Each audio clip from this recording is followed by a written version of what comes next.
Hello, good evening to all of you. आप सभी का स्वागत है रामायस पर। मैं हूं देवी से।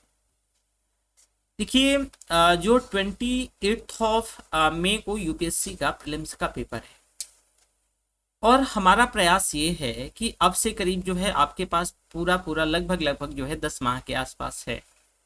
तो हम यह प्रयास करते हैं कि हर एक टॉपिक पे, यानी पूरा जितना यूपीएससी का सिलेबस है, तो 2 से 5 मिनट के बीच जो है एक एक टॉपिक को कवर किया जाए। तो इसका हमने नाम रखा है 2 मिनट की जो है मैगी सीरीज, प्रारंभिक परीक्षा के लिहाज से। तो सबसे पहले हम एंशियंट हिस्ट्री से शुरुआत करेंगे, है ना। तो चलो, अब देखो, हमें ये जानना जरूरी है कि भाई अगर हमें एंशियंट हिस्ट्री से शुरुआत करना है तो इतिहास के जानने के स्रोत क्या है, अध्ययन के स्रोत क्या है। तो सबसे पहले हम पुरातात्विक स्रोतों की बात करेंगे और फिर जो है साहित्यिक स्रोतों की बात करेंगे।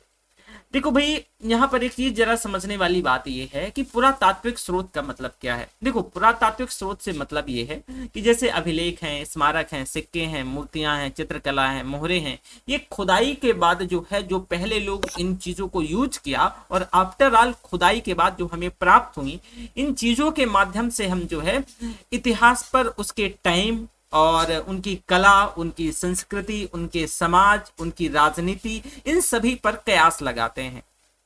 तो ये हमारे इतिहास के जो पुरातात्विक स्रोत के अंतर्गत अभिलेख, स्मारक, सिक्के, मूर्तियां, चित्रकला, मोहरें आती हैं। अब भाई इतिहास के जो दूसरा जानने का स्रोत है वो साहित्यिक स्रोत है। अब साहित्यिक स्रोतों को भी हम दो भागों में बांट लेते हैं, एक भारतीय साहित्य हो गया, एक विदेशी साहित्य हो गया। भाई भारतीय साहित्य का मतलब, जो भारतीय साहित्य से मतलब है कि एक धार्मिक साहित्य है, दूसरा धर्मनिरपेक्ष साहित्य है और तीसरा संगम साहित्य है। तो पहले आप इन चीजों को देखो। तो धार्मिक साहित्य पर हम आते हैं। तो धार्मिक साहित्य को अगेन हम 3 भागों में क्लासिफाई कर सकते हैं, ब्राह्मण साहित्य, बौद्ध साहित्य और जैन साहित्य। ब्राह्मण साहित्य में हम भाई वेद, फिर ब्राह्मण ग्रंथ, आरण्यक, उपनिषद, वेदांग, उपवेद, जो है षड्दर्शन और महाकाव्य, पुराण और स्मृति। तो वेदों में आपने सुना होगा कि भाई 4 वेद, जो कि ऋग्वेद सबसे पुराना और इसमें 10 मंडल हैं, फिर यजुर्वेद, सामवेद, अथर्ववेद। ब्राह्मण ग्रंथों में ऐतरेय, कौशिकी, गोपथ, ये आपके जो है ब्राह्मण ग्रंथ हैं। फिर आरण्यक, इसमें से तैत्रीय, मैत्रायणी और जो है ऐतरेय, ये आरण्यक हैं। उपनिषदों की बात करें तो भाई छांदोग्य उपनिषद, जो है कठोपनिषद, जो है बृहदारण्यक उपनिषद, तो ये उपनिषद है। वेदांग में जैसे कि 6 वेदांग हैं, शिक्षा, कल्प, व्याकरण, निरुक्त, छंद, ज्योतिष इत्यादि। और जैसे उपवेद में भाई आयुर्वेद, धनुर्वेद, गंधर्व वेद, शिल्प वेद, ये आपके उपवेद है।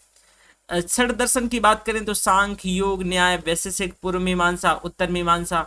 और महाकाव्य में भाई रामायण, महाभारत। पुराणों में विष्णु पुराण, भगवत पुराण, शिव पुराण, गरुण पुराण।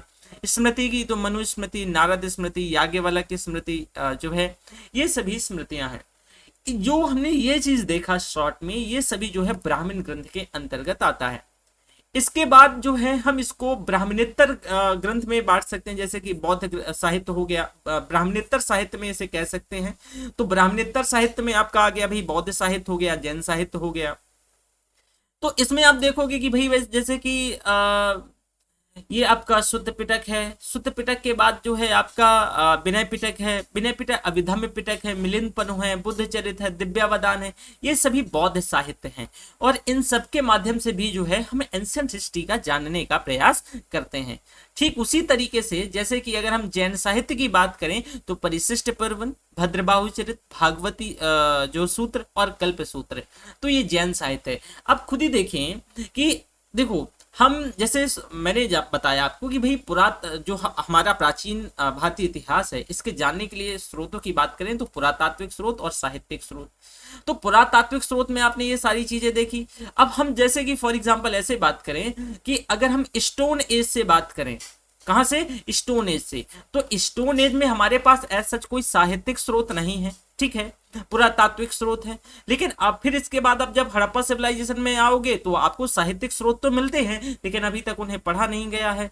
तो ये सभी जो है पुरातात्विक स्रोत और साहित्यिक स्रोत जो है किसी भी टाइम पीरियड के जानने के लिए एक बहुत महत्वपूर्ण एविडेंस होते हैं। इसके साथ साथ मैंने आपको जो है धर्मनिरपेक्ष जो है साहित्य, धर्मनिरपेक्ष साहित्य का मतलब क्या है, तो जैसे कि कौटिल्य का जो अर्थशास्त्र है, कल्हण की जो राजतरंगिणी है, जो अर्थशास्त्र में आपको आइडिया ही होगा कि भाई इसमें जो पूरी जो राजनीतिक व्यवस्था कैसी होगी, तो नाम जरूर अर्थशास्त्र है लेकिन राजनीतिक व्यवस्था के बारे में बात होती है। कल्हड़ की जो राजतरंगिणी है जो है कश्मीर के पूरे जो इतिहास के एक सीक्वेंस ऑर्डर में इसका मतलब स्टडी है। पाणि का अष्टाध्यायी, विशाखा दत्त का जो है मुद्रा राक्षस, और कालिदास का अभिज्ञान शकुंतलम जो है, मालविकाग्निमित्रम, रघुवंशम और मेघदूतम, बाणभट्ट का हर्षचरित और कादम्बरी। संगम साहित्य में जैसे तिरुकुरल, शिल्पाधिकारम, मणिमेखलई, जीवक चिंतामणि, ये संगम साहित्य में है। तो आपने देखा ओवरऑल कि भाई आपको इतिहास के जो जानने के अलग अलग स्रोत हैं। तो हमने साहित्यिक स्रोत भी देखा कि हमें साहित्यिक स्रोत में क्या पढ़ना है, और पुरातात्विक स्रोत में देखा। ठीक है, so thank you very much.